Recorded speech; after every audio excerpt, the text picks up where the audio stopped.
class 12 students. This is my first video for you. This is your own channel, Physics at Your Tips, by your own teacher, Aparna Sharma. I will be regularly available to you, and as per your demand also I can be available to you. If you want to ask some particular topic, please write it in the comment box and post it to me. You will be getting the explanatory video on the very next day.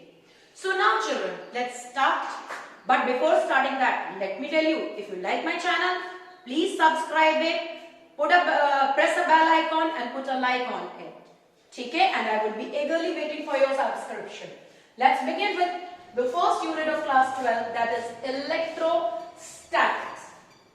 देखा जाए तो यदि इस unit की बिल्कुल starting में चले तो electrostatics stands for electro, that means charge at rest. That means when you are going to study about charges at rest, that is the branch which is known as electrostatic.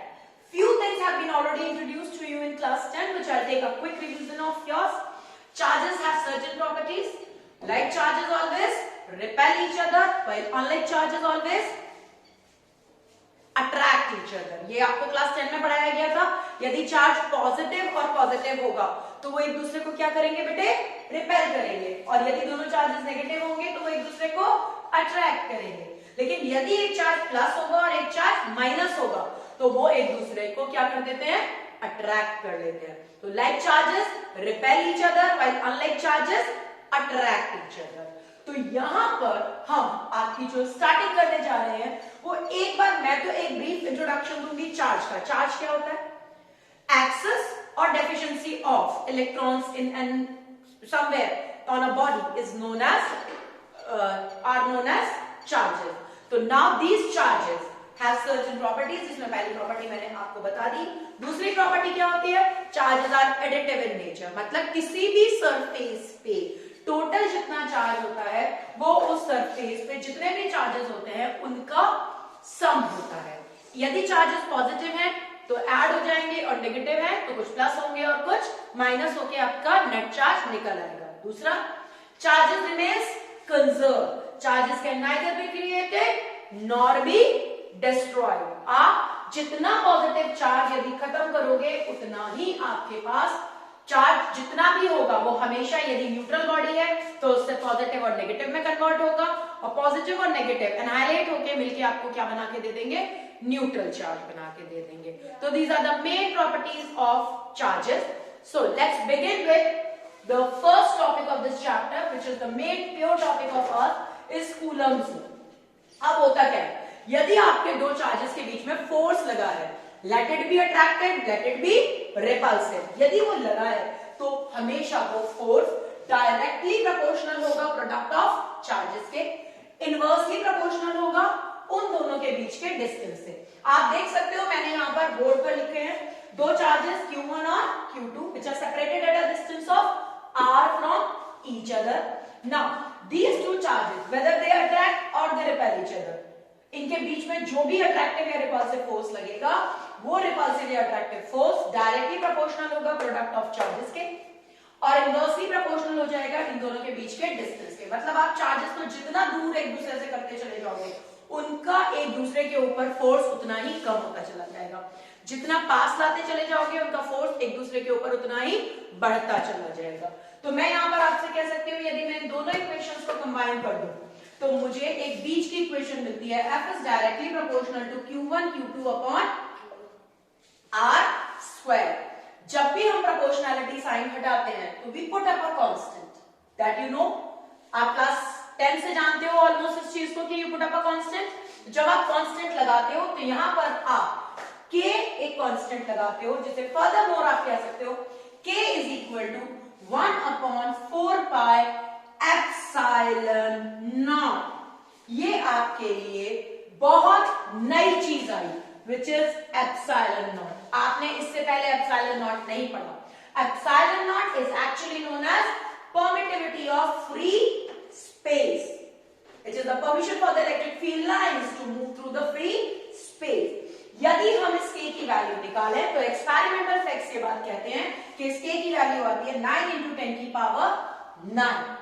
Here I have shown you how can you determine the unit of के कैसे निकालोगे बेटा, इस equation को change करो, k into R square, यहां पर आप k के लिए इक्वेशन बना लो f into R square upon q1 into q2। Is that clear? यहां पर इसको लेने के बाद आपने यूनिट लिखा तो फोर्स का यूनिट हो गया न्यूटन, डिस्टेंस का यूनिट हो गया metre square, q1 into q2 हर एक का यूनिट हो गया कूलम, इसलिए ये बन गया -2। तो the unit of k came out to be newton metre square coulombs -2। Fine. यहां पर आपकी इसकी, क्योंकि मैंने आपको बताया k की वैल्यू होती है 1/4 pi epsilon not which can be further given as 9 into 10 की पावर 9। मतलब आप जहां कहीं भी k हटाओगे आप तुरंत उसे क्या लिख दोगे, 9 into 10 की पावर 9, जैसे ही आप ये चीज हटाओगे। Is that clear? Okay. Now, if you want to determine epsilon naught का यूनिट, तो कैसे निकलेगा epsilon naught का यूनिट? Epsilon naught का unit you can say epsilon naught is equal to, the unit of epsilon naught will be just opposite to that, just because of the reason, यदि मैं यहां से दिखाऊं तो epsilon naught यहां चला जाएगा 1/4 पाई k हो जाएगा। 4 पाई का कोई यूनिट होगा नहीं, k का यूनिट होगा, k का यूनिट बिल्कुल रेसिप्रोकेट होके आपका epsilon naught का यूनिट बन जाएगा, which will be Newton -1 meter -2 and coulombs square. Can you all see it on the board? So this was how to determine the charges between the two how to determine the force between the two charges. Is that now clear to you all?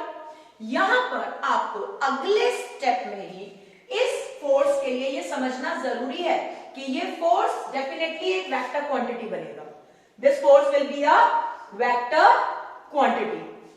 ठीक, अब इस force में क्या होगा, यहां पर आपके पास इसको वेक्टर बनाने की मेरी प्रॉब्लम ये है, आज तक क्लास 10th में मैंने जितना पढ़ा है या जितना पढ़ाया है, हमने हमेशा आपको ये बताया कि आप लिखते हो F is equal to ma, लिखते हो, फोर्स को वही डायरेक्शन मिलती है जो A की होती है। आप लिखते हो momentum is equal to mv, momentum को वही डायरेक्शन मिलती है जो v की होती है। मैक्सिमम आपके साथ यही बात आती है कि जब भी आप एक वेक्टर क्वांटिटी बनाते हो तो उसके फॉर्मूले में डेफिनेटली एक क्वांटिटी ऐसी होती है जो उसे वेक्टर बना देगी। लेकिन यहां ये बहुत बड़ी प्रॉब्लम है कि मुझे यहां पर एक भी क्वांटिटी ऐसी नहीं दिख रही है जो मेरे फोर्स को क्या बना दे, वेक्टर बना दे। क्योंकि k आप देख सकते हो इट इज 9 into 10 की पावर 9, क्या है, it is a pure number, इसकी कोई डायरेक्शन नहीं है। Got it? अब इसकी डायरेक्शन नहीं है, Q1 और Q2 देखो चार्ज तो हमेशा से स्केलर क्वांटिटी माना जाता है तो उसकी डायरेक्शन नहीं है, R का स्क्वायर हो चुका है, तो मुझे यहां पर फोर्स में मैग्नीट्यूड भी चाहिए। इस मैग्नीट्यूड को मैं बदलने नहीं देना चाहती तो मैं डेफिनेटली चाहूंगी कि इसे डायरेक्शन कुछ इस तरह से मिले, बिना मैग्नीट्यूड बदले डायरेक्शन मिल जाए। तो इसका ले देकर मेरे पास तो एक ही सॉल्यूशन आता है, और वो सॉल्यूशन है क्लास 11th में पढ़ा हुआ मेरा एक कॉन्सेप्ट यूनिट वेक्टर, जो आता है अपनी डायरेक्शन देता है लेकिन क्या नहीं करता, उसको बिल्कुल भी उसका मैग्नीट्यूड चेंज नहीं करता।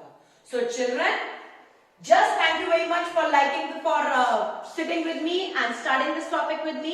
In the next video you would be seeing the Coulomb's law in the vector form. ठीक है? Till that, stay at home, stay safe and do subscribe my channel.